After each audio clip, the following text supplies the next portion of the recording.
Welcome in, Hotel. Give me just a second. Let me get everything set up. How y'all doing? I got a real good one for y'all today, as usual. Hold on, let me make sure my audio is good. Make sure the visual is good. Okay.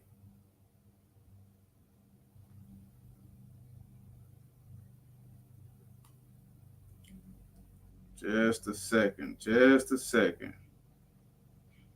We finna break this one down.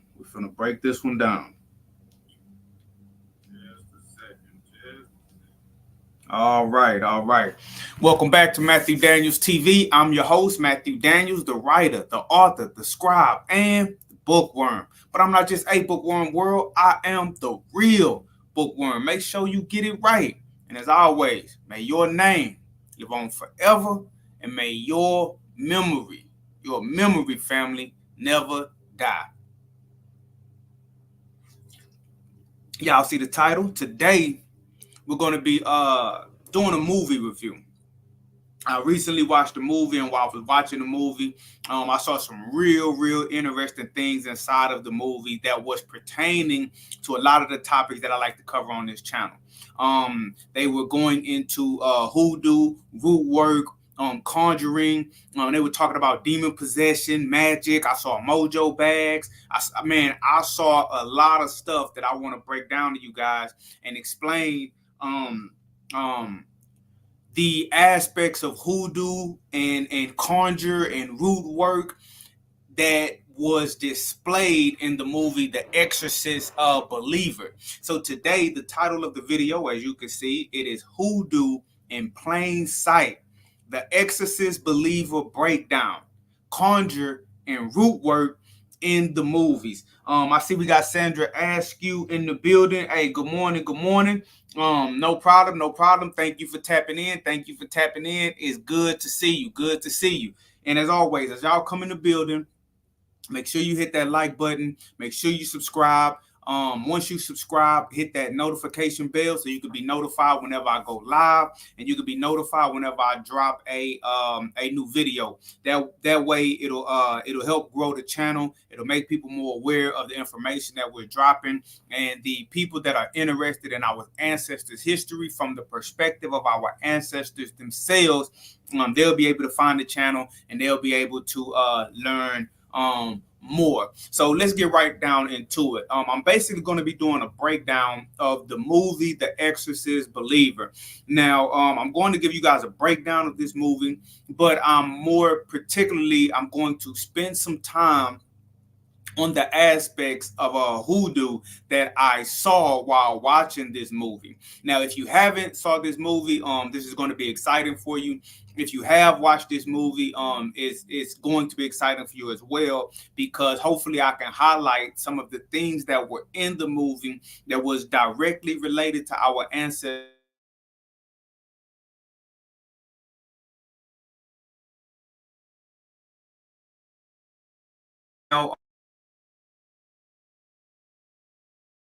Girls, a little white girl and a little black girl, they get lost in the woods for like 3 days, right? They get lost in the woods for about 3 days. And when they are finally found, they start exhibiting unnatural behavior.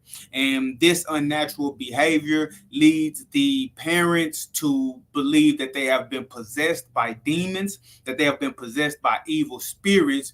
And so the parents endeavor to have an exorcism performed on the young girls to rid their bodies of the evil spirits that have inhabited them. Now, in that instance, it is a lot like all of the other exorcist, demon possession movies that an individual has seen. Right, individual get demon possessed. They have some type of ritual. Normally, a Catholic priest will come in. He'll perform some kind of rites, do some kind of rituals, say some particular words, and they will cast the demon out of the possessed individual. Now, in that respect, this movie is a lot like all of the other exorcism movies that you've seen, but this one in particular, it was slightly different.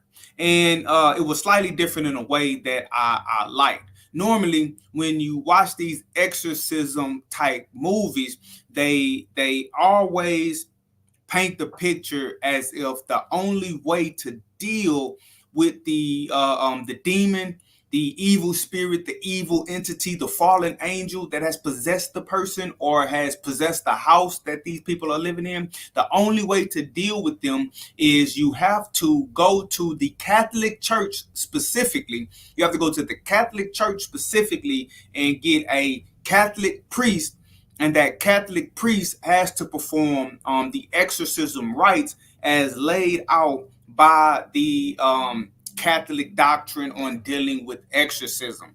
And a lot of us we know that evil spirits entering into the bodies of individuals and bringing individuals harm and causing individuals to have unsound minds and to do erratic, crazy, animalistic natures. The concept of demon possession, it exists prior to the creation of the Catholic Church. So the idea that the only way to deal with demon possession or evil, or the possession of an evil spirit, is by going directly to a Catholic priest specifically and having the rites done how the Catholic Church prescribes, is kind of um um uh like the Catholic Church is trying to take a monopoly on how to deal with these entities. Well, these entities have been around longer than the Catholic Church. And what I liked about this movie is, yes, they did employ a Catholic priest, and they did employ Catholic rites to perform an exorcism, but they also employ other methods of dealing with evil spirits and possessions. There was I don't know if it was Baptist, but there was a regular Christian minister who was not of the Catholic denomination. He was either like a Baptist, Presbyterian, Methodist. He was something else. There was a Catholic priest. There was a lady who was not actually in the church in that capacity. At one point, she wanted to be a nun. She wanted to give her life over to God and live her life for God, but she didn't go through with her vows to become a nun. And so, she ended up being a doctor, and she was just a regular working class person.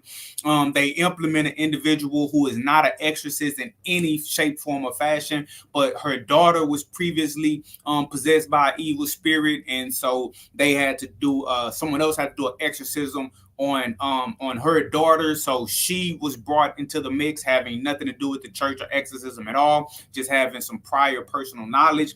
And they also brought in a woman who was a root worker, right? Who was what we would call a conjurer, a conjure woman, and who obviously practiced or was a practitioner of what we are calling hoodoo.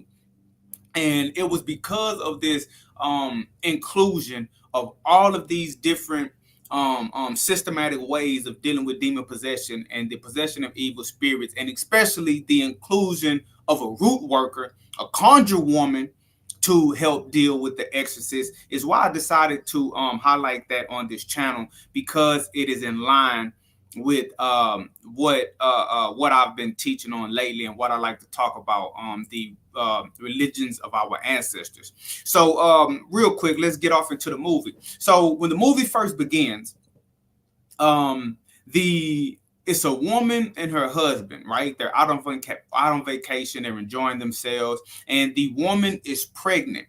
Now, the woman on your screen, you see on the right, that's the pregnant mother, and she's pregnant with one of the girls who eventually in the movie becomes demon possessed. Okay, now you see the lady on the left who has her hands on her. What happens in the very beginning of the movie, they some young children, they take this pregnant mother to what appears to be like a conjure woman, right? A practitioner of hoodoo or either voodoo, but some type of African spirituality, an African spiritual traditional system.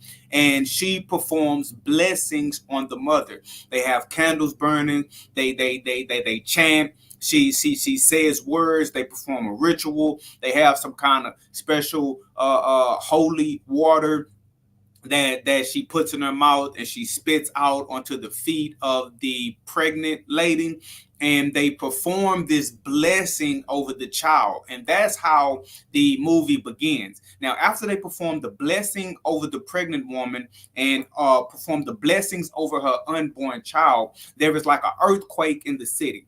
And when this earthquake takes place in the city, the pregnant mother, she gets trapped in the debris. And when she's taken to the hospital, the doctors basically tell the husband, I'm sorry, but based on her injuries, we can't save both of them. We cannot both save your wife and the unborn child. And so what we see is the mother, she ends up dying, and the unborn child, she lives on. Now, this may have something to do, since they took the time to put it in the movie, that may have been a direct result of the blessing that the Conjure woman did over her pregnant stomach.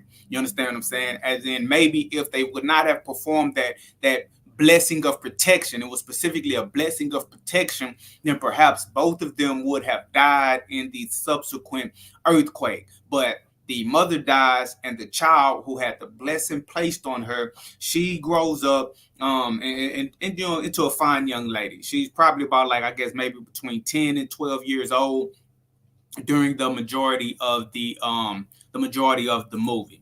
Okay. And so this is the young girl and her father as she's gotten older. Now, the young girl, one of her best friends is the white girl that you see on the left of this, who actually becomes demon possessed as well. Okay, so in this scene, the daughter has asked her father if after school she can go spend time with her friend. She wants to go hang with her friend. She wants to spend time with her friend, and so they're leaving the house, and they're about to he's about to go drop her off at school. Now, why this scene is important and why I highlighted this is because you can see around the young girl's neck is a purple scarf that her father is grabbing. Okay. And so what happens in the movie is the father takes the scarf from the girl, and he's asking her, hey, where did you get this from? And she's saying, oh, I got it from mom's things. And so it turns out that the purple scarf actually belonged to her mother. And the young girl liked to, once she found the scarf, she liked to keep the scarf on her as in a way to keep her mother close to her. But her father, being very, very protective over his deceased wife's things, not wanting to lose them, not wanting her to get it dirty or damaged, not wanting her to run around with it and then it coming up missing, he ends up taking the scarf from her. Okay, he ends up taking his wife's scarf from the little girl so he could basically like keep it safe. But the little girl was saying like, oh, you know, I just wanted to have the scarf so that I can feel close to my mother. Okay, that's very important as the movie progresses and as the movie goes on. So as the movie progresses, right? Oh, let me get a drink of my coffee.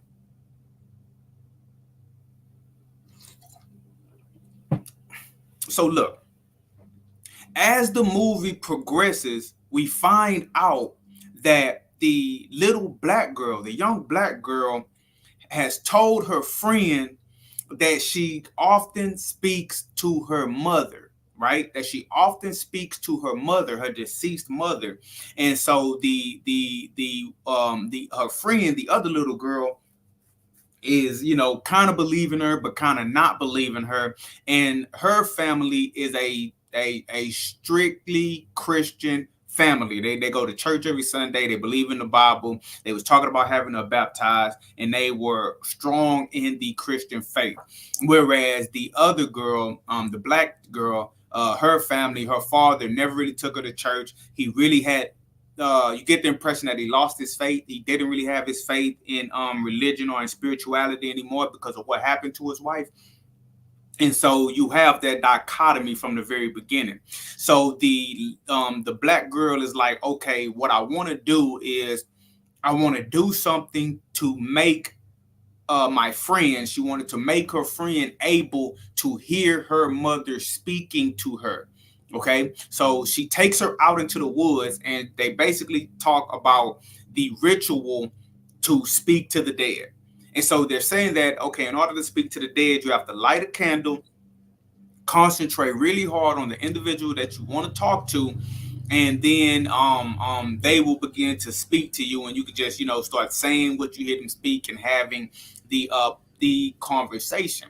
Now, at this point is when I believe well, you did have it in the very beginning, but at this point you actually start seeing some aspects of hoodoo, conjure work, and root work being highlighted in the movie. One of the things that you're going to notice when you actually do the research on hoodoo and conjuring and root work and things of that nature, the conjure man or the conjure woman, a lot of times they would go out into the woods, right? They would go out into the woods, and sometimes they would perform the rituals in the woods, but also sometimes they would go out into the woods to seek out the particular roots, herbs, and animal bones and animal parts that they would use in their ritualistic practices.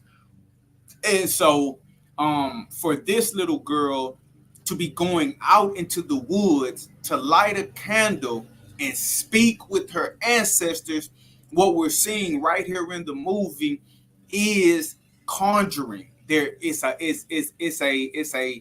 subtle an indirect reference to the religion of hoodoo, speaking directly to the ancestors. Because you think about it, in other religions, particularly Christianity, the religion of her friend, they don't speak directly to the dead. They don't talk to the dead. Okay, they don't talk to the dead. They don't do it. That comes directly from hoodoo. So you already had the allusion to hoodoo and conjure work in the very beginning when they performed the blessing over the pregnant mother. And now you're seeing it again. You're seeing another allusion to it when they go off into the woods so that the young girl can speak with her deceased mother.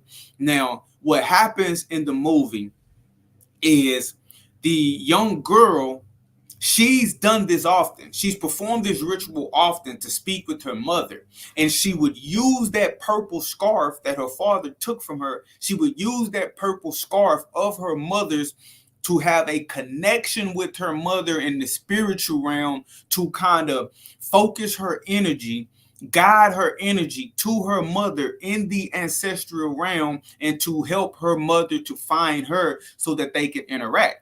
But at this particular point, the father has already taken the purple scarf, which was her connection to the ancestor in the spiritual realm. So without that physical possession of her mother, when she tapped into that spiritual realm, other entities were allowed to come through that portal that she was opening with the ritual. You understand what I'm saying? And when you look into hoodoo, and when you look into root work and conjure women and conjure women, conjure women and conjure men, in order to perform the conjure, or to make the conjure more powerful, you needed a personal item of the individual that you was going to conjure. Either it was whether it was going to be for good or bad. If a conjurer was going to do something evil or wicked to an individual, they would try to get something personal of theirs, either a lock of their hair, a fingernail, a piece of their clothing. I highlighted a story on this channel once when someone was conjured because the conjurer got their hat. And when they got possession of the individual's hat, they performed a conjure on it. And whenever that person put that hat on, that personal item, they began to go blind, because the conjure is going to be connected to that personal item of that individual that they keep close to them. So her ability to speak directly with her mother in the ancestral realm was a direct result, or it was assisted by her being in possession of that purple scarf that was the physical possession of her mother. So when she no longer had that physical possession of her mother, and she tried to perform this ritual to open up a gateway to the other realm, other entities were allowed to come through, and other entities found her, and she found other entities. And it was in this manner that the two young girls were able to be possessed. Okay. So what ends up happening is the two young girls, after they're out there in the woods, they go missing. Okay, they go missing for like a total of 3 days. Now, the father of the black girl, the mother and father of the little white girl, they're looking for them. They're talking to the police. They're putting up missing child signs everywhere, and they're going on news campaigns. They're talking to the media, trying to get their daughters found. And what ends up happening is a friend of the father of the young black girl, a friend of his, a male friend, he, for whatever reason, he knows a root worker, he knows a conjure woman, he knows a practitioner of hoodoo. Now, they don't call her a practitioner of hoodoo, they don't call her a conjure woman, but we're going to see that that's exactly what she was. So she shows up to the man's house with her two friends. These are her two friends here. I'm going to show you her in a minute. And you see one of them is burning sage. They have candles lit, and they are performing a ritual and a ceremony, trying to put positive energy out into the atmosphere and into the spiritual realm to find his child and have his child brought back to him safely. Okay, and so right there in the movie again, what you're seeing is a hoodoo ritual being performed so that the children will come back safe. But the father, not fully being sold on the idea of spirituality just yet, he just want to find his daughter. When he comes home and he sees these conjure women inside of his house performing this ritual, he kicks them out. He kicks them out. But that's another illusion to hoodoo, the hoodoo in plain sight, and conjuring and root work. This is what they're doing right here in the movie.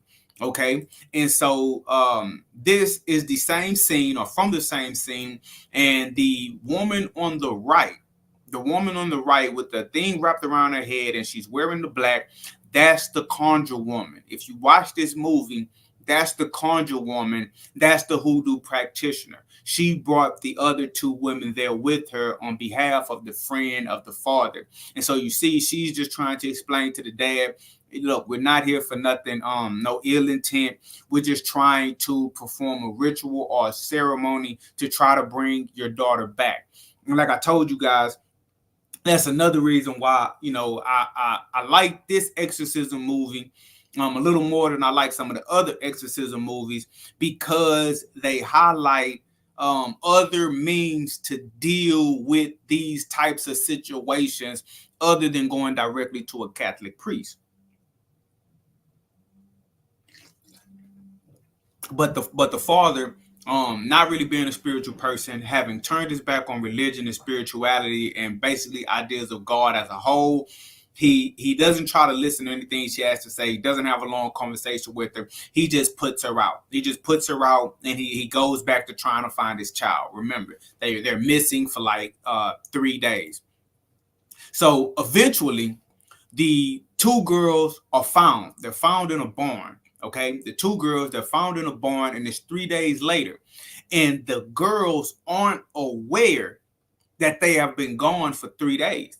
Now, there is some talk in the movie, and it's alluded to how in the Bible, when Jesus sacrificed his life on the cross, and he was in the grave for 3 days and 3 nights, how they say it. What they say is that he went down to hell to defeat the devil and get the keys to hell and death, and then he rose on the 3rd day with all power and might in his hands. And they were symbolically referencing that to the 3 days that the girls were gone, saying that while they were performing that ritual in the woods, and she did not have the scarf, the personal item of her mother, to speak directly with her mother. They opened up this portal to the spiritual realm. They themselves, these two young girls, were cast into hell. The demons dragged them down into hell, held them hostage for like 3 days, possessed them, and then when they came back, when they showed back up and they were found after 3 days, they were possessed by these evil entities. And so at first they appeared to be somewhat normal. The doctor said that nothing was wrong with them. They ran all kind of tests. The tests came back clean and regular, but they both started exhibiting weird behavior. They started scratching on themselves. They started talking in weird voices. At times, they were uncontrollable, screaming, swinging, etc., etc. And what you're seeing on the image on the right in the movie, they were showing like the exact moment when the girl was in the woods performing the ritual without her mother's scarf, and she was taken over by an evil entity, and it was not her mother that showed up. And the image on the left, what eventually happened is the demon took over more and more and more of her friend as well. And during a church service one day, they were at church service with the Christian pastor, and they were performing the rite of communion. And while they were performing the rite of communion, she got out of her seat, went to the back, knocked over the crackers, knocked over the wine. You can see the communion wine all over her body, on her head. That's not blood, but you see the communion wine on her face, on her chest. And so then she walks down the aisle and sees the blood in the body, the blood in the body, the blood in the body, the blood in the body, the blood in the body. And they're showing that the demons are getting stronger and stronger and stronger inside of these young girls. And so they got so strong inside of these young girls that the parents began to see. This is when they kind of started realizing, wait a minute, something happened to our children while they were lost in the woods for 3 days. Something happened. There seems to be a dark spirit, a dark entity on them or in them. They're not acting okay. And so they began struggling with this idea and trying to figure out what they're going to do about that. Now, this scene is why I wanted to show you guys this scene is because that's a little black girl. She's in the hospital. She's acting weird. The father doesn't know what's wrong, but she's obviously acting demon possessed. He just haven't accepted that yet. So this lady, one of the doctors, who is also a neighbor to her and her father, this woman was she was a regular doctor, but in her past, she was really deep into the church, and she even wanted to become a nun and give her life over to God and dedicate her full existence to God, right? But she didn't keep her vow of celibacy. She ended up getting pregnant, and so she stepped away from joining the covenant. She still believed, but she kind of stepped away from church and went on a different path trajectory. Now, while she was medically tending to the young girl inside of the hospital, the demon took over the girl, and the demon called her by a name that nobody knew. It was the name that she was going to choose for herself when she was going into the covenant to become a nun. Whenever you become a nun, you take on a different name, Sister Mary, blah, blah, blah, blah, blah. And so the demon, when you see these demon possession movies, these demons have knowledge that the average individual does not have, right? They that it's a demon because when they speak, they're saying things that the person that they're possessing should not know, right? And so the little girl calls her by the name that she was going to use when she was going to go into becoming a nun. And she also tells her that basically, like, she lets her know that I know you didn't keep your vow of celibacy to become a nun. You got pregnant and then you killed the baby. She ended up getting an abortion. And so the demon will always try to use your sins against you, so to speak. Anything bad, negative, wrong, sinful that you've done in your past, when the demon, when you're faced with the demon is going to try to use that to shake your faith, scare you, and to run you off and to play mind games with you. And so the demon tells her her name, tells her about her abortion, and so she realizes, since she has history with the church and she encounters the actual demon, and the demon through the child tells her things that the child shouldn't know, she realizes at that point, okay, this is demon possession. This isn't some kind of psychological break from some trauma that happened in the woods. This isn't some game that these children are playing. This is serious, and this is legit. So what she ends up doing is she goes to the husband, and she tells the husband her theory that the child is possessed. Obviously, he doesn't want to hear it. He doesn't really want to believe it. And so the woman, the doctor, she gives him a book. And the book was written by the lady that you see on your screen right now. And this lady on the screen, the book that she wrote, and she went on several TV interviews, but the book that she wrote was not about her performing an exorcism. The book was about her daughter. Her daughter had become possessed by a demon in the past, and she documents in the book what she went through with her daughter, and how she eventually got a priest to come, and the priest came, and they performed their rites, they performed their rituals, and they exorcised the demon out of her daughter. So after the husband read that book, and he saw what she had to say in the book, he saw some of the pictures that she put in the book of her daughter scratching on herself and making marks in her flesh, and he began to start realizing that, wait a minute, this is a lot. What she's describing in this book is a lot like what my daughter is going through. Maybe it's something to this. And so what I like about this in the book as well, in the movie as well, is this lady, how she describes it. She says that when her daughter was going through that, she began to study all different types of cultures and religions. And she saw that almost every culture through any period in time talked about evil spirits, evil entities, and what we're now calling demon possession.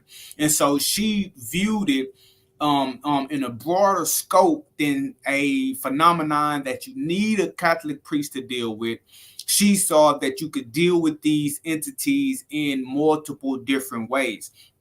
And she's actually true. Like, you could go all the way back to ancient Egypt, and I've read stories that was written by the ancient Egyptians, and they're talking about demons possessing the individual, and the priest of a particular god has to go and exorcise that demon, cast that demon out of them. You hear talk about that a lot. You even hear talk about evil spirits or evil entities overcoming a person in hoodoo, in conjuring. A lot of times when they're talking about conjuring, a person can do a bad conjure on a person, and they can invite evil spirits into someone's life. And you would have to go to a good conjure doctor or a good root worker, and they would have to perform their own rituals and ceremonies to cast out that evil spirit. So again, you're seeing that this particular exorcism movie, is employing more concepts and ideas about demon possession and how to deal with it than the average exorcism movie. And just bear with me. We're about to get into some real specifics about hoodoo in just a second, but I want to go through the movie, break down the whole movie so you can follow the whole plot. So he ends up going to this woman who wrote this book. He talks to her. He learns more about demon possession and evil spirits, and he's beginning to be sold on the idea from what she said and from how he was watching his daughter talk.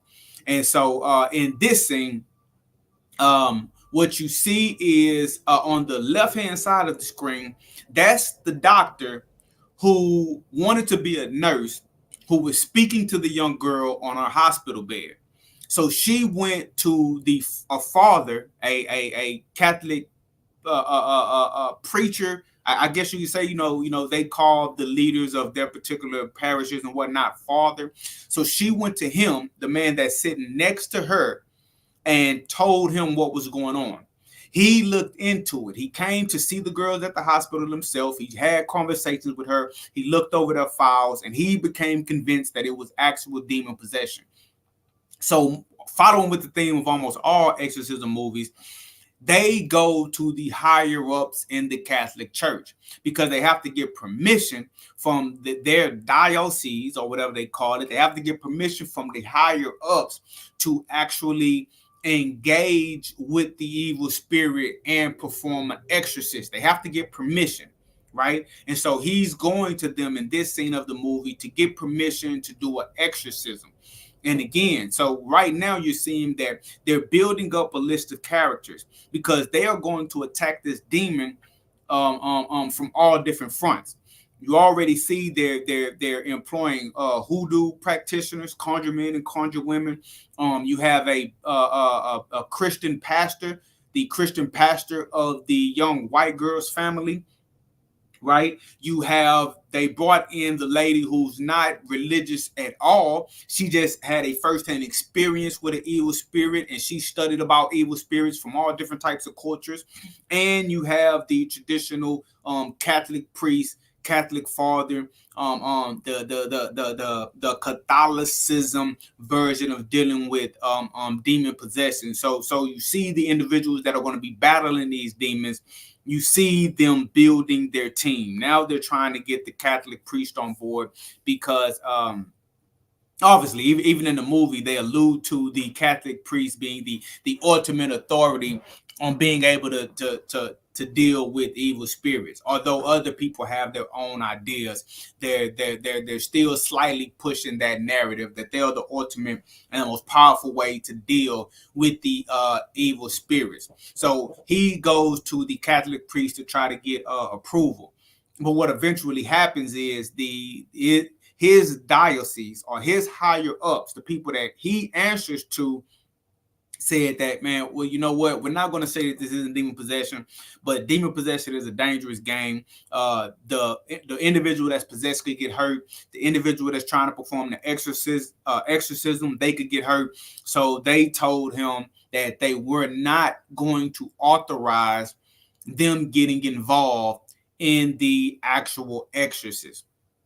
So while they were building their team, the Catholic portion of it, the Catholic priest portion of it, they said that they weren't going to get involved for whatever reason. So after the father of the little black girl, after he speaks to the woman who tells him about demon possession and about what happened to her daughter, and she studied this from all different particular cultures, he's pretty much sold now. He's sold on the idea that there's something going on. So he actually tells the lady to try to get in touch with the Catholic priest as well. But he want to, hedge all his bets. He want his best chance at success at saving his daughter. So he calls up his friend that had the conjure woman come to his house and perform the ritual. And he was like, hey, I want to meet her. And so she meets with him. Now that he meets with her, now we're about to be getting into some of the specifics of the hoodoo and the root work and the conjuring. Because in the scene that he meets her in a graveyard. I'm going to make this make sense with some primary documentation here in a second. He meets the conjure woman, the hoodoo practitioner, in the graveyard. And this is how you know that she's a hoodoo practitioner. You see that she has on top of that gravestone, she has a bowl and she has jars. And so what she's doing, she's collecting material for her craft. Now, the hoodoo practitioner, graveyard dirt is important. Roots are important. Herbs are important. And the combination of these things to make different potions and elixirs and medicine is important as well. And so when he walks up to her, he's kind of like asking her, like, what is she doing? And so she's saying that she's getting a little graveyard dirt for her for the root work that she's going to be performing. She even tells him at one point that she performs root work, and she asks him, what all does he know about root work? What does he know about what she does? And whenever they say root work, they're talking about hoodoo and they're talking about conjure, whether they use those words or not. Root work is hoodoo and it is conjure. And so she says that, she's getting a little graveyard dirt, but she's also leaving an offering at the grave. She says, so whenever you take something, you have to leave something. That is another ideal that is embedded within the idea of conjuring. Okay. And even with the graveyard dirt, one thing I like to tell people is that our ancestors, when they perform conjures and when they perform hoodoo and whenever they did root work, a lot of times they would use graveyard dirt. They would use it for protection. they would make mixes out of it and put it on their body whenever they were going to try to lead like a slave revolt or a slave rebellion to protect them and keep them safe. A lot of our ancestors, when they were about to escape to freedom, even on the Underground Railroad, they would get graveyard dirt and they would make powders out of them, and they would put them on the soles of their feet, and that was to keep the dogs from being able to track them, and that was also to aid and abet them with getting all the way to safety. So the people that made this movie,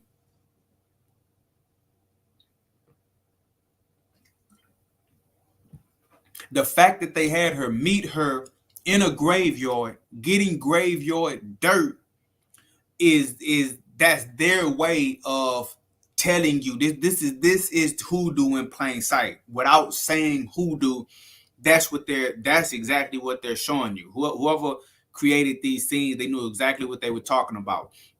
And so they also do a zoomed in scene of these particular jars that the lady has. And you can see inside of the jars, she has powders, she has roots, she has herbs. And you can see that she is using the graveyard dirt to mix with these other items to create her potions and elixirs and her medicines for her root work practice, for her conjurings, okay? And look, so check this out. I want to show you guys something. Let's get into a little information to back up what I'm saying. Now that we're actually dealing with the Conjure woman in the video. Now, the expendable. Hey, top of the morning to YouTube fam. Top of the morning to YouTube fam. Thanks for tapping in. Thanks for tapping in. And so this article was taken out of the New York Times on April 17th, 1904. Okay? April 17th. Hold on, give me just a second. Let me check something real quick. All right, yeah, we still good. This was taken out of the New York Times, April 17th, 1904, page 23 of the newspaper. Now, in this article, they're talking about hoodoo. Now, I want to show you what they were saying about hoodoo back in 1904, and it's going to make sense when you look at it with respect to what you just seen. Now, they say some curious ingredients that the hoodoo doctor works with.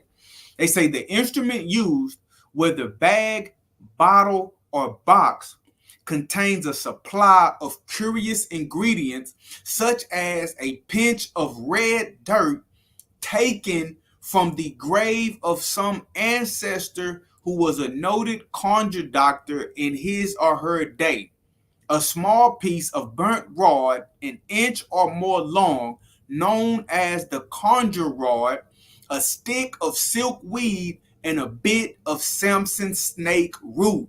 So we have root, we have a conjure rod, and we have silk weed, and we also have a pinch of red dirt taken from the grave of an ancestor. So graveyard dirt is important to the hoodoo worker.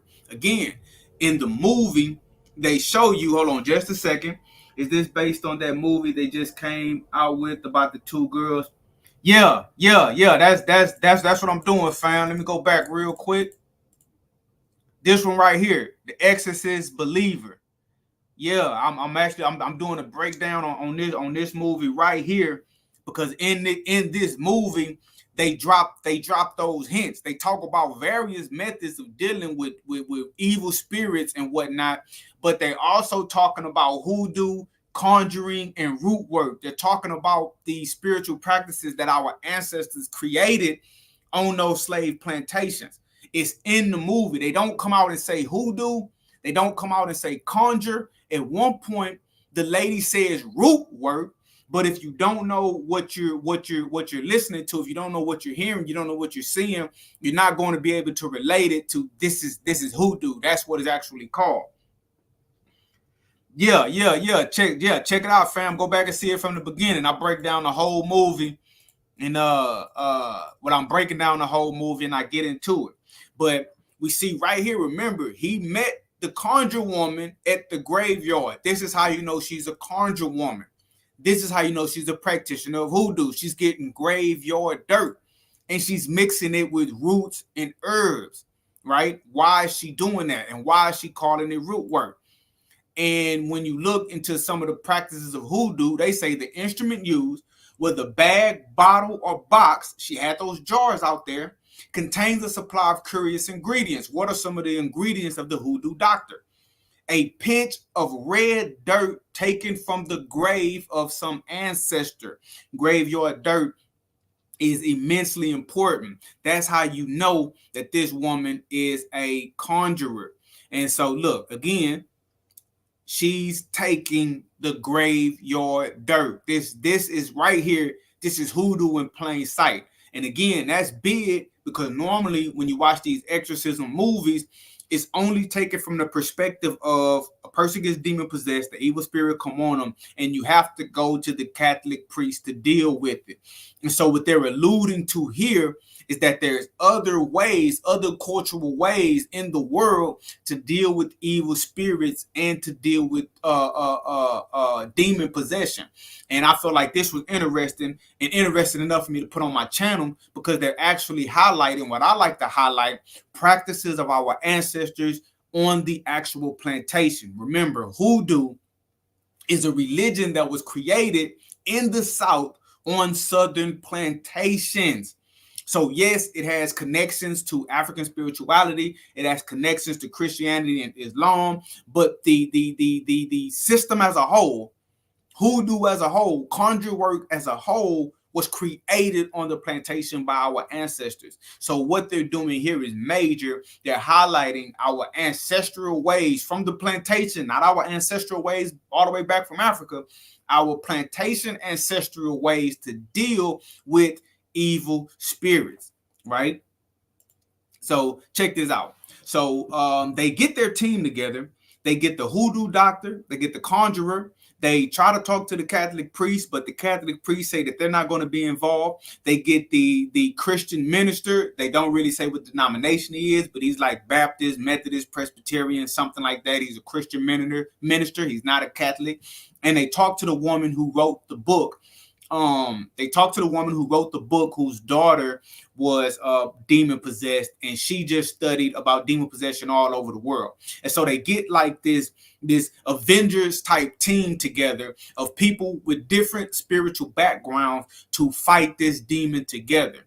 And so when you see them setting up for the actual exorcism, you see something real curious. You see who I'm telling you is a hoodoo doctor, a conjure woman.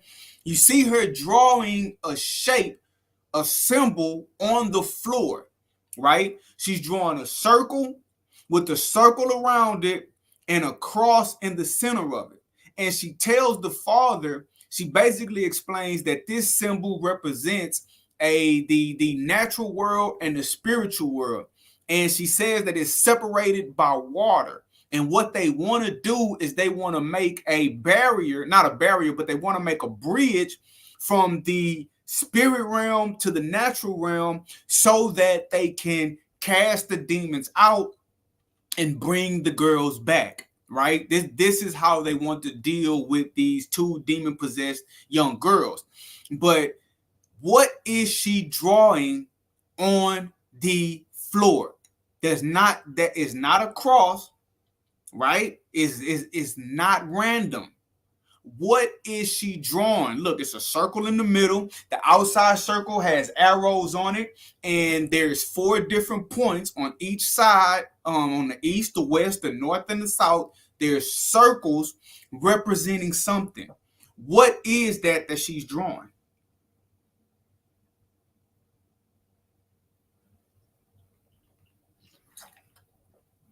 And is that hoodoo? Check this out. I'm finna blow your mind. The image on the right is a depiction of the Congo cosmogram. It's also known as the Dakinga cross. Now, this comes from Central Africa, the Congo people, the Dakinga cross. And it represents exactly what the woman in the movie said that symbol she was drawing on the floor represents. It represents the natural world, the spiritual world. It represents the four elements. It represents four different stages of the sun. And it also represents death, rebirth, death, rebirth, because they believe that an individual is born, you live your life, you die, and then you come back to life. Okay, and it's a continual, it's a cycle of life. You don't just born, die, it's never again. You can be born, die, and then you can be born again, and you can repeat this cycle. So what she's drawing on the floor is a Congo cosmogram cross. That's what she's drawing. And even how she described it, look, in the movie, she says that they're separated by water. See where it's saying Kalunga River, Kalunga River? There is metaphorically, symbolically, allegorically a body of water that separates the natural world from the spiritual world. And so while she's drawing this on the cross again, in the movie, they're showing you hoodoo. And why is this hoodoo? Even though it's a Congo cross, yes, that's African spirituality, but that was implemented and included in what we're calling conjure work and conjuring. That's why she's drawing that on the floor. She's drawing it on the floor because they're making more allusions to hoodoo. Now check this out real quick. The Congo cosmogram. Let me give you a little background information on that. And I'm going to show you how it ties in directly with our ancestors on the plantation. And I'm going to show you why a hoodoo doctor or a conjure woman would use that to cast out a demon. They say the Congo cosmogram is a core symbol in Congo religion that depicts the physical world, the spiritual world, the Kalunga line that runs between the two worlds, the sacred river that forms a circle through the two worlds, the four moments of the sun, and the four elements. Exactly what I just kind of described to you guys. Now check this out right here. Right here it says, I don't know if you can see where my mouse is moving. Matter of fact, let me just zoom in on it to make it easier to see. This sentence right here where it says the Congo. The Congo cosmogram was introduced in the Americas by enslaved Congo people in the transatlantic slave trade. Archaeological findings in the United States show evidence that the symbol was honored by Black Americans who drew the Congo cosmogram on the walls of church basements as well as engraved it in pottery. Now, whenever somebody says hoodoo, hoodoo is a mixture of African religion and African spirituality and like Christianity and Islam, Abrahamic religions. What our people on the plantations did, they took what they knew from Africa and they preserved it by mixing it with what they call Christianity today. And that's why I tell a lot of people that when you look back into the past and you say that our ancestors were Christians, our ancestors were Christian on the plantation, they weren't the Christians that you think. The only thing they were taught was slaves obey your masters. That was the extent of the majority of their Christian doctrine. Slaves obey your masters. So how did they fill in the blanks in their religion? How did they live it out? How did they practice it? They practiced it by carrying over traditions from Africa, African spirituality, and they created something new. They mixed the two, and they mixed it with what they could find around them, and they began to practice their spirituality in a unique way, unlike exactly how they did it in Africa, and unlike how the Christians did it in America. They created something new out of the available traditions around them. So when you had some of the people from the Congo people getting caught up in the transatlantic slave trade, some of their spiritual and religious ideology, i.e. the Congo cosmogram, got mixed in with how they expressed their spirituality on the plantation. And so this cosmogram, although it comes from the Congo people, when you see the conjure woman in the movie draw it, she's drawing it from a hoodoo perspective. She's a root worker. I already showed you that she was getting dirt from a graveyard. That's the writers trying to tell you she's a hoodoo practitioner, and they're further showing it with her using this cosmogram to assist in the exorcism of the demons. Let me see. Yeah, basically, I'm not gonna read all that. Y'all get it. Now check this out. Check this out. What I'm about to do now, I'm finna show you guys how this showed up on certain plantations, because we actually have archaeological evidence of our ancestors on the slave plantations using this particular cross and circle ideology to express their spirituality. We have it found in their writings that they talk about it a lot, but we also find it in the archaeological record. Now look at this. What you're seeing here in the square or the rectangle on the left, where you have that image, it's the bottom of a bowl and you have that cross on it. Look, it says bottom of marked colonial ware bowl from South Carolina. So this was found in South Carolina, and it's a colonial ware bowl. What is colonial ware? Colonial ware is pottery that our ancestors created on the plantation, and they began creating it in colonial America, right, in the early 1700s, when we were still colonies, right? When we were still colonies before, independence of 1776 or whatever. So they call it colonial ware because it was pottery made by enslaved Africans in America, and they were making their own pottery, their own wares, wares and whatnot, and they were forming their own bowls and stuff. They made stuff to cook with, but they also created stuff to perform rituals with, and to mix roots and herbs and spices together to make medicines and things of that nature.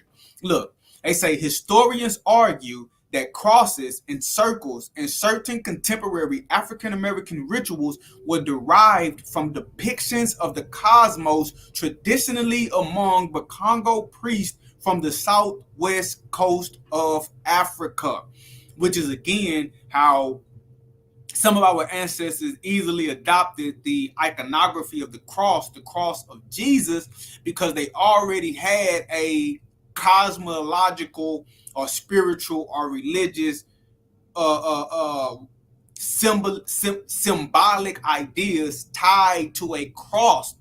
But it wasn't a cross that someone died on. It was a cross representing life and death. But since the cross of Jesus is intimately tied to his death, burial, and resurrection, right? His death, burial, and resurrection, it was easy for them to fuse the understanding of that cross with the Congo cosmogram cross, because the Congo cosmogram cross was about what?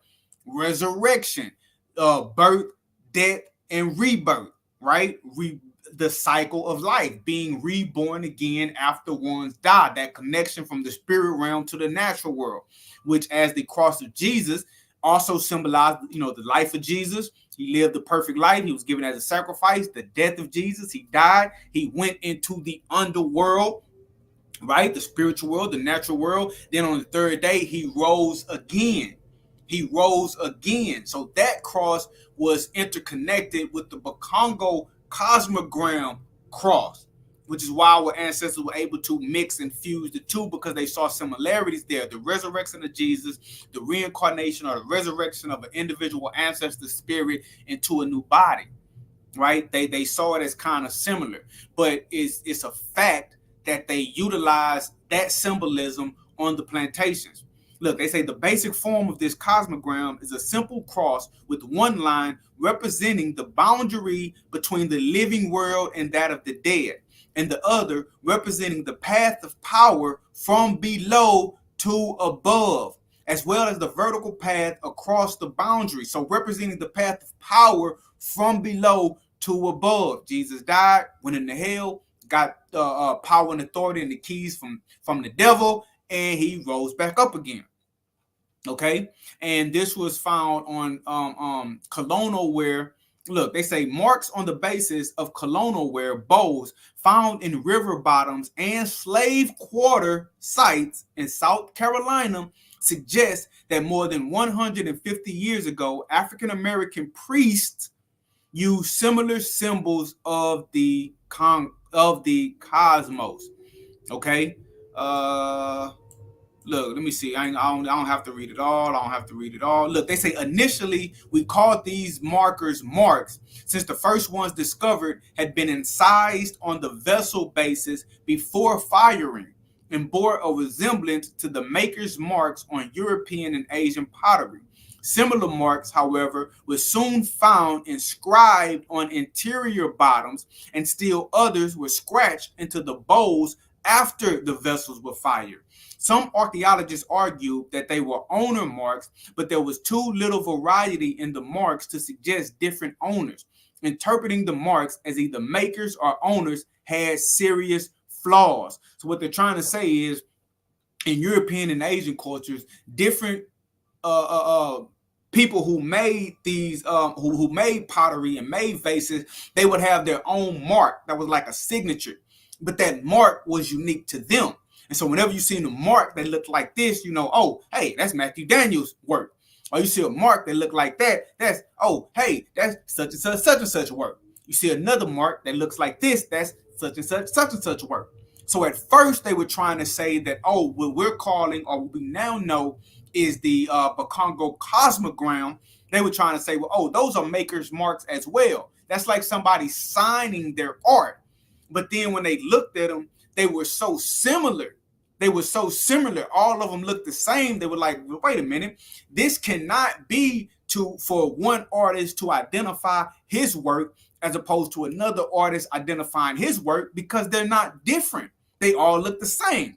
And we know they all don't have the same creator, because they were found at different places in different points in time. And so they began to realize that with that evidence, it lended more credibility to the fact of what we now know, that they are the Congo cosmogram. Okay, the Congo cosmogram. Look where it says number 2. They say all marks were on colonial-ware bowls. None of the colonial-ware cooking jars we commonly found.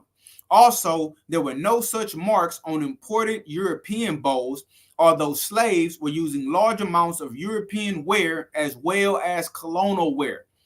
So what they're saying is, even though the enslaved population had European bowls and colonial ware bowls, these marks were only found on the bowls that they were making themselves.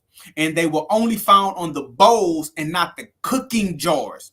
Understand the difference. So they would create some jars that they would use to cook food. This is what we're going to eat out of. But then they had these other bowls that had another purpose other than cooking, that had the marks on them. What were they using them for? They were using them for ritualistic purposes. Right? That's what they put their roots in. That's what they put their graveyard dirt in. That's what they put their sticks and their twigs and their concoctions, their medicines. This is what they mixed them up in. And to give it more power, right, to connect these items to the spiritual world, they drew the Congo cosmogram cross on them, because that was the connection with the spiritual world and the natural world. Okay? And so when we see the lady in the movie use this symbol to help cast out the demons, we know she's still in line with Hoodoo and Conjure work. Check this out. They say, let me see, do I want to read this part? Nah, but y'all see that. Here it is. Right where it says, according to Congo religion. All right. The bottom right hand corner of the white square with the image of the cosmogram in it. Look, it says, according to Congo religion, an almighty God emanates power. Excuse me. An almighty God emanates power that may be controlled for either good or evil by living human beings. People who make sacred medicines are Menkisi. Menkisi control listen to me good, Menkisi control the spirits of the cosmos, connecting the living with the powers of the dead.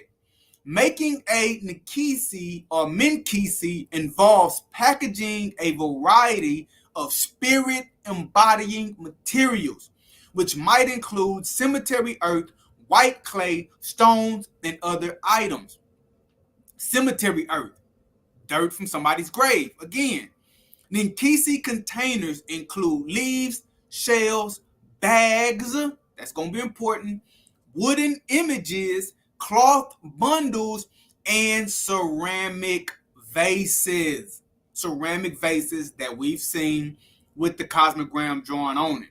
So now, also in Bakongo religion, in addition to this Bakongo cosmogram that connects the spiritual world with the natural world, these minkisis, these things can be created to control the power of God. And it can be used for either evil or good. It could be used to demonically possess someone, like those two little girls, or to cast those demons out of those little girls and control and manipulate and overpower the spirits, even if it's spirits from the ancestral realm. Okay, this is what this symbol represents. This is what hoodoo is about. This is what conjure is about, and this is why you are seeing what you're seeing in that movie.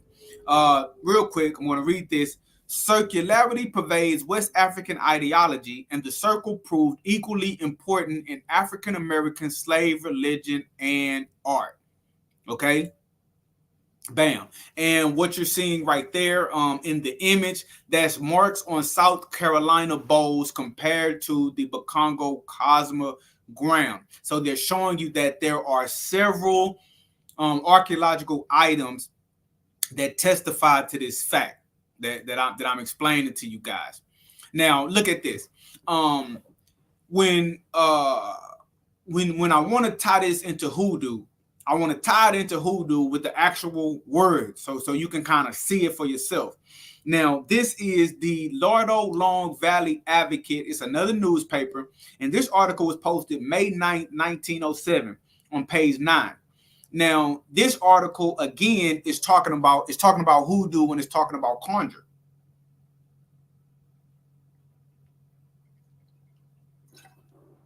And it's giving some information about how hoodoo and conjure actually took place. Look what they say. When such a person, the hoodoo doctor or the conjurer, when such a person pays a social call to a supposed friend, the first thing necessary after the visit, according to the hoodoo doctor, is to throw coarse salt all over the floor of the room in which the alleged conjurer has visited, and then with a vigorous movement sweep the salt east and west and north and south, the while the sweeper mutters an incantation known only to the hoodoo doctor and to his patient. So if an individual is hoodoo, if a conjured, if a bad spirit or entity is placed on them, then one of the first steps to deal with that evil spirit, that evil wicked presence, is to put coarse salt on the ground and you sweep it east to west and north to south. East to west and north to south. Now, why would you sweep it east to west and north to south? Because you're making this cross, right? It's a symbolic representation of this cross with these intersecting and interconnecting lines. You're opening you're opening up the path. You're opening up a portal from the natural world to the spiritual world, and you're invoking the power of the God to control this evil spirit that you want to get out of this location. Which is why you see when they're describing it, one of the ways that the hoodoo doctors worked, according to this newspaper article, 1907, they put down salt and they swept it east to west and north to south, making the Congo cosmogram cross. That's what they were doing. Look what it says in the second highlighted portion. When the hoodoo doctor arrives upon the scene, he goes through the salt sweeping process again and calls upon the evil spirits to depart. Now, right there, exorcism. calling on evil spirits to depart. Exorcism, casting out evil spirits, casting them out of an individual or casting them out of a place. Which is why when the hoodoo woman showed up, before they brought the young girls in to start the process, she drew the Congo cosmogram cross on the floor. She was opening up the way for the spirit realm and the natural world. She was opening up a pathway, a portal to them both, and she was calling on the power of the divine. Now, look, after she did that, when the different individuals came in the movie, remember I told you, they had a preacher, they had the hoodoo woman, the conjure woman, they had the parents, they had that lady whose daughter had been possessed before. What they also did is she made up these little bags that's on strings, and she passed one out to everybody, and they put them around their necks. Now, what are these little bags that she's passing out? They're the Minkisi bags, right? They are, look, I'm going to show you again. Look, she has these bags.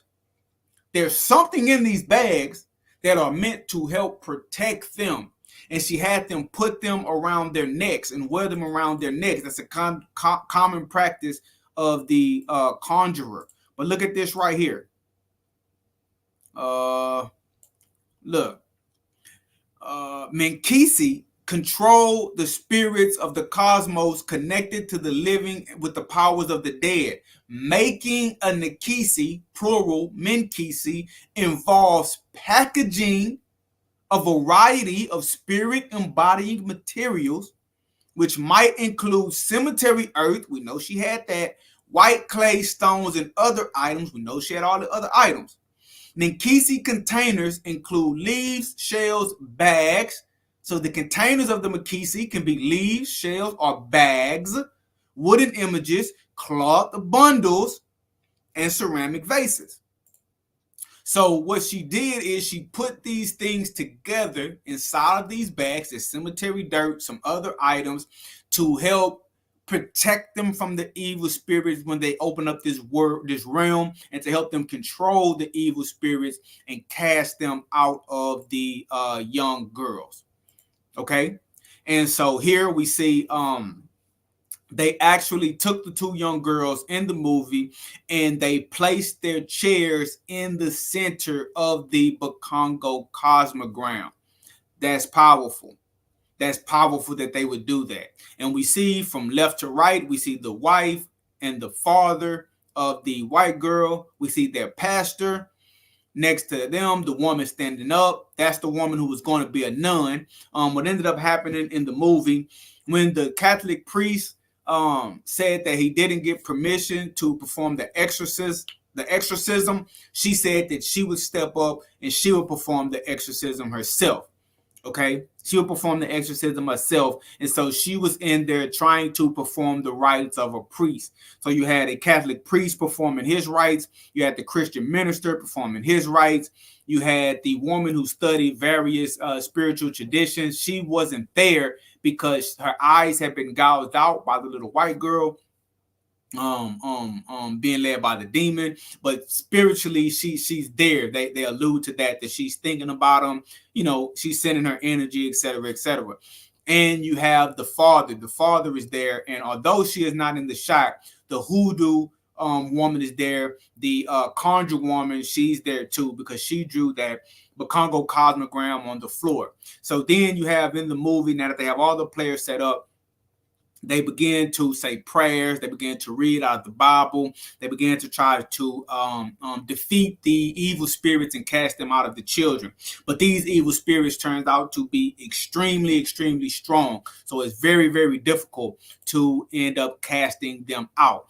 Now, the individuals that was there, they were being unsuccessful for a long time.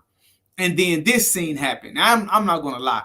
This scene kind of frustrated me when I this scene kind of frustrated me when I seen it happening, because they were showing that the demon was more powerful than everybody in the room.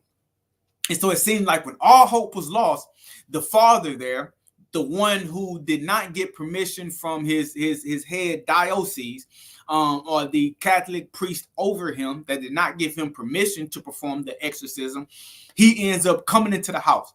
You know, he comes into the house like to save the day. And so whereas nobody else spiritual practices are working to cast out the demons are too strong. He comes in, you know, he has his items in his hand, his ritualistic items in his hand. He starts reciting the prayers that he has to recite. The demons start going wild. They're screaming, they're crying out in pain. And in my head, I'm like, man, would you look? Here we go again. They were doing real good showing out of these other elements of dealing with evil spirits, but they have to make it seem like, you know, the Catholic priest has to save the day in any type of exorcism. He even comes in and he says his prayers. He puts his hands on the heads of the young girls. Now, mind you, the entire time, everyone has been saying during the exorcism, don't touch the girls. Don't touch the girls. No one can touch the girls. They wouldn't even let the parents touch them. But when he came in and he started performing his rites, he places hands on their heads immediately. And in my head, I'm thinking, oh, nobody else can touch them but the Catholic priest. Here we go again. You know, and I'm not going to lie, it was kind of frustrating me, but it's a real good movie. I suggest you watch it. And so I'm looking at it like, okay, the Catholic priest guy, he has to save the day. He even can put his hands on them when nobody else can put his hands on them. But surprise, surprise, surprise. While he has his hands on them, the demons inside of the girls are so powerful, they overpower the priest. And so the girls, is almost like his hands get stuck to their heads and they start turning their heads around, and his head starts turning around too. And so through that medium, the demons force him to turn his head all the way around, and you hear his neck bone. They start cracking, pop, pop, pop, pop, pop. His head turns all the way to the back, and boom, he dies. He falls to the ground like dead, right? He just came in, he falls to the ground dead, and I'm blown away. I'm like, whoa. I thought the priest was coming in to save the day, and the priest got whacked, you know? And I'm like, oh my goodness, this is not your regular exorcism movie. And so now I'm really thinking like, damn, how are they going to get rid of these demons? These demons, they defeating the priest, they defeating the preacher, they defeating the conjure woman, they defeating the secular person who don't believe in nothing. These girls may just be out of there, right? And so the demons start telling them, they was like, look, man, I'm gonna put a choice before both of y'all. Y'all have to choose. Y'all have to choose which one is gonna live. Do y'all want to choose a little black girl, or do you want to choose a little white girl? Somebody got to make a choice. And the demon in the little black girl, she reminds her dad, yeah, you have to make a choice, and this time you have to choose me. And remember, I told you, they try to use the sins or the bad deeds of you to trick you.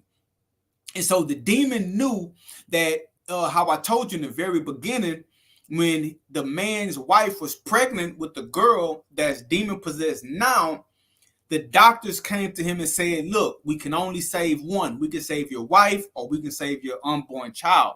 And the man, that they didn't show this at first, but they gave us a revelation that the man said he wanted to save his wife. And he made the choice to save his wife, but his wife still died and a little girl was born. And so she was saying like, Daddy, you didn't even want me. You know what I mean? This time, choose me, please choose me. And the little white girl, she was telling her parents, I guess it was some issues that they had other kids. They didn't love her as much as they were supposed to or whatever. And so she was saying, pick me, choose me. And so the spiritual people is trying to say, no, they're trying to trick you. Don't decide. And so the parents at first, they were looking at each other and they were like, damn, it's a tough choice to make. And the demons telling them, hey, either you pick one of us to live and one of us to die, or we just gonna kill both of the girls. You're gonna make a choice, or both of the girls gonna die. What are you gonna do? And so they sitting there, they're looking at each other, and you could tell the parents, their heart wrenched, their heart is hurt. They want to say, I choose my child to live. I want to choose my child to live, you know. But they're like, you know, but damn, I'll be saying I choose the other child to die. So they didn't want to say that. So the parents were staying stiff at first. Now, when the priest died, The father of the little white girl, he runs out the room. He sits down. He's like losing his mind. He's like, oh, oh, oh. He's seeing that the situation may be hopeless, right? He's seeing that the situation may be hopeless, and he's not knowing what he's actually going to do. And so while everybody is panicking, the father of the black girl is almost like he has an epiphany. So he runs out of the room, right? He runs out of the room. He goes into the closet. He gets the purple scarf that belonged to his deceased wife that he took from the girl in the beginning. And he runs back and he puts it on her. And he was like, here, you can have the scarf back. I never should have took it from you. I never should have took it from you. That's your mother's scarf. Find your way back. Find your way back. Find your way back. And so when the daughter gets possession of her mother's scarf again, remember, in the very beginning, the demons were able to possess them because when she was performing her ritual to talk to her mother in the ancestral realm, her father had taken the scarf. So since she didn't have that physical connection to her mother, the demons were able to come across and get inside of her and her friend. So when she got the scarf back, you can start seeing that, she started fighting off the demon a little bit, and the little girl she begins to come through, which is another allusion to hoodoo and conjuring. I told you, in conjuring, you need some type of item of the person that you're trying to conjure. And so at this point, they're trying to banish the demons and bring the girls back. And so what they're alluding to when they put the scarf on her and she's in physical contact with the scarf is there in the center of the remember, they're sitting on top of the Congo cosmogram. When they're sitting on top of the Congo cosmogram, she has the scarf on her. What they're actually alluding to now is like, okay, now she has this connection to her mother, and it's a physical connection to her and her body. So her mother is able to help her in the spiritual realm, and it lends more power because they have a physical possession of somebody now. It lends more power to the conjure of the conjure woman, and the demon begins to be cast out. Right here at this point, the little girl begins to return. It's like she has the help of her mother because she's in contact with the mother's scarf.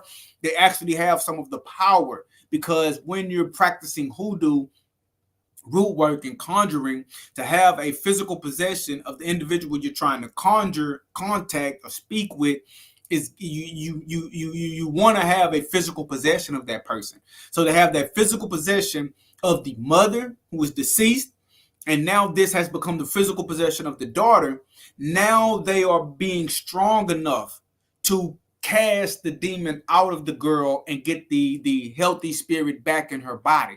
And apparently they did this at just the right time. The little girl started coming to, because the father of the white girl, saying the priest died, losing all hope, feeling hopeless, he yells out from the other room, I choose you. I choose my daughter. I choose Catherine. I choose Catherine. And when he says that, everybody's like, no, don't choose, don't choose. So when he says he makes a choice, things go dark. Everything gets intense. The little black girl, she starts floating up in the air, and it's like, oh damn, she's the one that they're going to take because they made a choice. He's chosen his daughter, and so she starts floating up in the air, and everybody's like, no, how could you do that? How could you make the choice? You're supposed to keep fighting. Well, she floats up into the air. She opens up her mouth. She starts vomiting everywhere. You know how some of these exorcism movies go. She vomits out what looks like some kind of blood, and whatever comes out hits the ceiling, and she falls to the ground. Boom, she falls to the ground like she's dead. She falls to the ground like she's dead. And so the other parents, they run up to her daughter and like, we choose you, we choose you. And so the daughter, the white girl, she kind of like looks at them, and then boom, she drops over dead. Now they have both of the young girls hooked up to an EKG machine to follow their heartbeat. And so both of the heartbeats go flat. Boom, flat line. And so the pastor was like, oh, they tricked you. You weren't supposed to choose. By you trying to choose, we done lost both of them. So each of the parents, they're grabbing their daughters, and they're like, no. And they're crying for them. They want them to come back. And then it was like right at the last minute, the little black girl, she kind of like opens up her eyes and she takes a breath, and her father's holding her. And it's like she has come back. She has come back, and you can see in the movie it is because her father gave her the scarf back that belonged to her mother and put it on her neck. And why is that important? Because in the very beginning, they were able to be demon possessed because they did a ritual to contact the spirit realm to talk to her mother. But since she did not have that physical connection with her mother, i.e., the scarf, the evil spirits crossed over and got into their body. So, in order to perform the good conjure and cast the demons back out, they needed that scarf that was lacking, that allowed the possession to happen in the beginning. And so, since the father gave her the scarf back right before the other father said, "I choose my daughter," when the demons tried to kill them both, she was actually saved. Her spirit, her essence, her consciousness, her soul was able to find its way back to her body. Her mother was able to help lead her back to her body, and she came back into her body, and she was saved. And unfortunately, the white girl, she was not so fortunate. When the black girl woke up in her father's arms, the little white girl, she woke up and she was back in the forest. This is the forest, the area where they performed the first ritual that got them demon possessed in the first place. And so she came to in the area where they were at when they first got demon possessed. She wasn't in her body. And notice that's the chair right there, but she's in that area. And the demons, the evil spirits, you hear them kind of repeating what the father said. "We choose you, we choose you, I choose you." They come out of the water, they grab the little girl, and it's so sad, but they drag her underwater. She's screaming for her mother and father, screaming for her mother and father, and they drag her under. And it's like they have her. And they highlight in the movie that the demons had tricked them.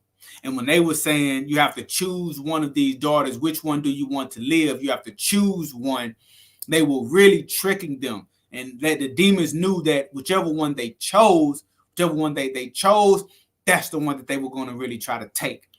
And that they were going to let the other one go. And so this has been my breakdown of the movie The Exorcist Believer. Hoodoo in plain sight, Conjure and Rootwork in the movies.